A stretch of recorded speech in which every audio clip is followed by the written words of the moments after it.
आज मैं आपके सामने क्वेश्चन बैंक सेट 2 लेकर आया हूं।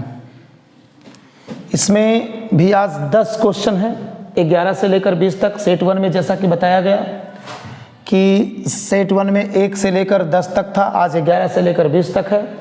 जी ट्यूटोरियल इस बार क्वेश्चन बैंक का सॉल्व करवा रहा है आपके यूट्यूब चैनल पे। एक बात और भी है, मैंने पहले वीडियो में इसकी चर्चा नहीं की। आप ऐसा करें कि आप इसको जो सब्सक्राइब नहीं कर चुके हैं कर लें, उसके बाद जैसी आपकी इच्छा वो करें। आप इसका फ़ायदा 10th के बच्चे भी ले सकते हैं, जो 10th का एग्ज़ाम देने वाले हैं वो थोड़ा सा मेहनत इसमें भी कर सकते हैं। और 11 से लेकर 20 तक हम सोल्व करने जा रहे हैं। डिस्क्रिप्शन के साथ थोड़ा ध्यान देंगे इस पर। Choose the odd one out. देखिए, ऐसा क्वेश्चन जो होता है ये रीजनिंग में आता है, कंपटीशन में, लेकिन आज अंग्रेजी में पूछने लगा। आपका बिहार बोर्ड में 2022 में पूछा है, आर्ट्स के पेपर में। Odd, choose the odd one out. Odd one out मैंने होता है 4 में से 3 एक जैसे हैं और 1 अलग है, उसको चुनना है। आप देखिए कि यहाँ पहला में है वुमेन, फिर है गर्ल, फिर है लेडी, फिर है मैन। ये आपका फेमिनिन है जेंडर, जिसको हिंदी में स्त्रीलिंग बोलते हैं। ये भी फेमिनिन जेंडर है, ये भी फेमिनिन जेंडर है, और ये जो है वो मैस्कुलिन जेंडर है, अर्थात पुल्लिंग है। तो 3 एक जैसे हैं और डी जो है अलग है, इसलिए आंसर हमारा ये हो जाएगा। ऑड वन आउट का मतलब होता है भिन्न छाटे, जो यहाँ पे है। सबसे पहले एग्जाम में जब जाते हम लोग हैं तो एक दिक्कत क्या होता है कि हम लोग को क्वेश्चन का नेचर ही समझ में नहीं आता, कह क्या रहा है। पहले इसके माध्यम से आप समझिए कि क्वेश्चन को कह क्या रहा है, उसी के अनुसार आंसर बड़ा आसान हो जाएगा। सी इज राइटिंग ए बर्थडे, खाली स्थान राइट नाउ। देखिए, ये सब क्वेश्चन कहीं मिले उलेगा नहीं, ये क्वेश्चन बैंक में है और कुछ प्रैक्टिस करवाया जाता है। आप ध्यान ये देंगे कि इन सब क्वेश्चन में कि इसको रख कर देखें कौन सा सुटेबल है। She is writing a birthday right now एक पहला मैसेज है। क्वेश्चन खुद से बोलिए, she is writing a birthday message right now, लग तो ठीक रहा ये।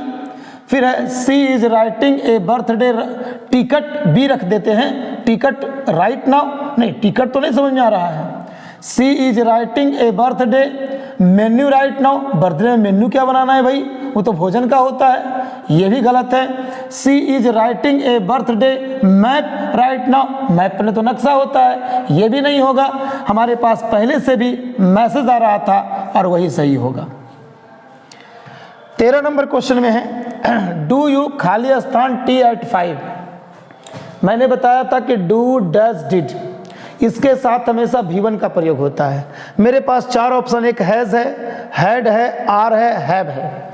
तो डू के साथ ना तो हैज का प्रयोग होता है, ना तो हैड का प्रयोग होता है, ना तो आर का प्रयोग होगा। डू के साथ हमेशा हैव का प्रयोग होता है। मैं बताता हूं आपको इसके बारे में। जब भी कोई मॉडल आ जाए, चाहे वो शैल हो, शुड हो, कैन हो, कुड हो, माइट हो, मस्ट हो, आपका आउट टू हो, आपका विल हो, इसके साथ जब भी लगाना हो, ना तो डू लगेगा, ना तो आपके साथ हैड लगेगा, ना हैज लगेगा, ना आर लगेगा, ना ईज लगेगा, कोई भी नहीं। इसके साथ केवल सिंगल हैव का प्रयोग होता है। तो मेरे पास आ गया डू यू, खाली स्थान टी एट 5, तो मेरे पास हैज भी नहीं होगा, हैड भी नहीं होगा, आर भी नहीं होगा, क्या होगा, हैव। इसको याद रखना है ध्यान से। व्हाट इज द टाइम, देखिए इस क्वेश्चन में प्रीपोजिशन का क्वेश्चन है। कई बार ऐसा होता है कि what is the time in your watch, आपकी घड़ी में कितना बजा है, किसी से क्वेश्चन पूछ लेते हैं तो उसमें आता है कि what is the time in your watch, लेकिन ऐसा होता नहीं है, ये गलत है। इन योर वॉच नहीं होता है, बल्कि इसमें बाई प्रीपोजिशन का प्रयोग करते हैं। बाकी तीनों, इन भी नहीं होता है, ऑन भी नहीं होता है, एट भी नहीं होता है, इसमें बाई एक एक्सेप्शन रूल है ये कि आपकी घड़ी में कितना बजा है, तो what is the time, why your watch. The man केम, खाली स्थान। अब देखिए यहां पर ये वर्ब है। मैंने कहा था कि वर्ब की विशेषता को जो बताता है वो एडवर्ब कहलाता है। एडजेक्टिव जो होता है नाउन और प्रोनाउन की विशेषता बताता है, लेकिन जो एडवर्ब होता है वो वर्ब की विशेषता बताता है। यहाँ तो हमारे पास ये एडजेक्टिव के रूप में नहीं होगा कोई भी, यहाँ पर एक ही होगा इमीडिएटली, जो कि एडवर्ब के रूप में चारों ऑप्शन में से है, इसलिए मेरा आंसर होगा immediately. The man came immediately. Understand? आप इसको समझिए बढ़िया से, और हमको लगता है कि आप इसको एक बार बढ़िया से देख लीजिए। और देखिए, सबसे पहले 11 से मैं 15 रिवीजन कर देता हूँ। Choose the odd one out. Odd one out मतलब होता है अलग करना, 3 एक जैसे हैं और डी वाला अलग है। She is writing a birthday message right now, इसको ध्यान दीजिएगा। Do you have tea at 5, फिर आपका what is the time, why your watch, और फिर the man came immediately, D option. ध्यान से इस बात को देख लीजिए, कहीं कोई दिक्कत हो तो फिर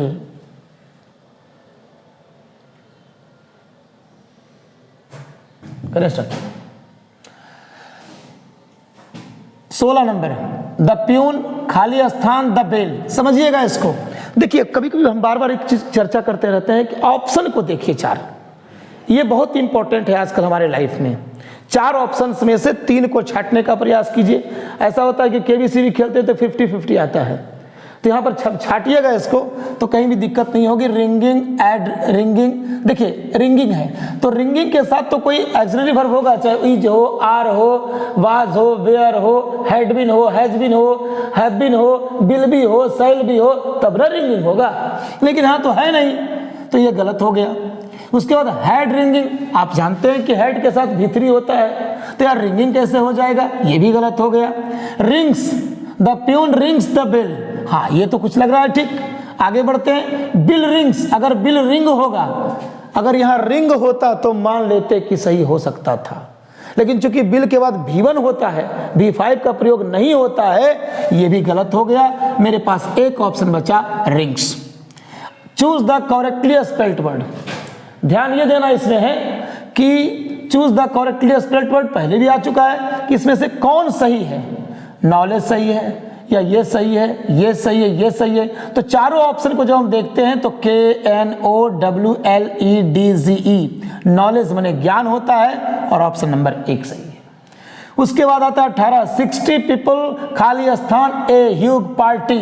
आप समझिएगा, सब्जेक्ट वर्ब एग्रीमेंट में कहते हैं कि किसी निश्चित मात्रा को, रकम को, दूरी को जब बताने की बात आती है तो उसके साथ सिंगुलर वर्ब का प्रयोग होता है, क्योंकि वो जो होता है सब्जेक्ट के रूप में सिंगुलर होता है। यहाँ देखिए समझने का तरीका, 60 पीपुल, लग तो रहा है कि 60 पीपुल 60 लोग, ये तो प्लूरल है, लेकिन यहाँ ए ह्यूज पार्टी है।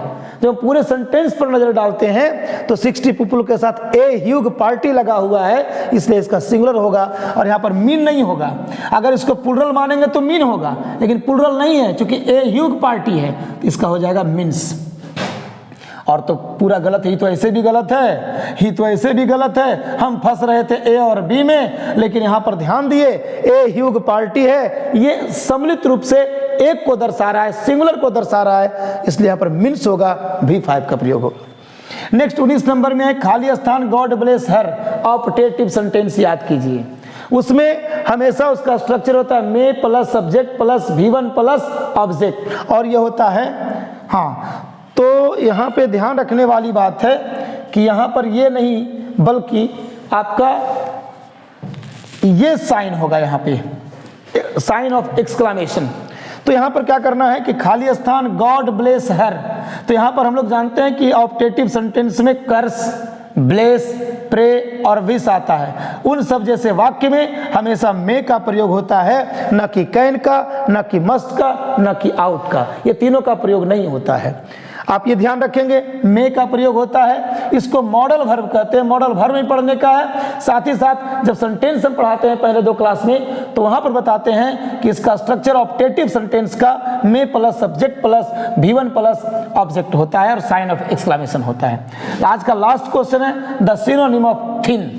सिनोनिम का मतलब होता है पतला, सॉरी सिनोनिम का मतलब होता है समानार्थी, समान अर्थ वाला, और यहाँ पर थिन दिए हुए, थिन का मतलब पतला होता है। अब क्या क्लियर बने पतला होता है? नहीं, गलत हो गया। फास्ट बने पतला होता है? नहीं। अमाउंट बने पतला होता है? नहीं। और स्लिम बने पतला होता है। तो थिन का जो साइनोनिम्स है, समानार्थी शब्द है, वो है स्लिम। फिर मैं रिवीजन कर देता हूँ, थोड़ा सा हल्का सा ध्यान देंगे। 16 नंबर से लेकर 20 नंबर तक उधर कर चुका था। द प्यून, यहाँ पर देखिएगा ध्यान से, रिंग्स सी नंबर जो है, the bell, choose the correctly spelled word में आपका पहला नॉलेज सही आ रहा है, KNOWLEDG। फिर आपका 18 नंबर में 60 people means a huge party हो गया। और 19 नंबर में 19 नंबर में आपका may God bless her, option number A. और लास्ट में है द सिनोनिम ऑफ थिन, इसका आंसर आ जा रहा है स्लिम, डी नंबर ऑप्शन। इस तरह से आज आपका सेट 2 पूरा हुआ।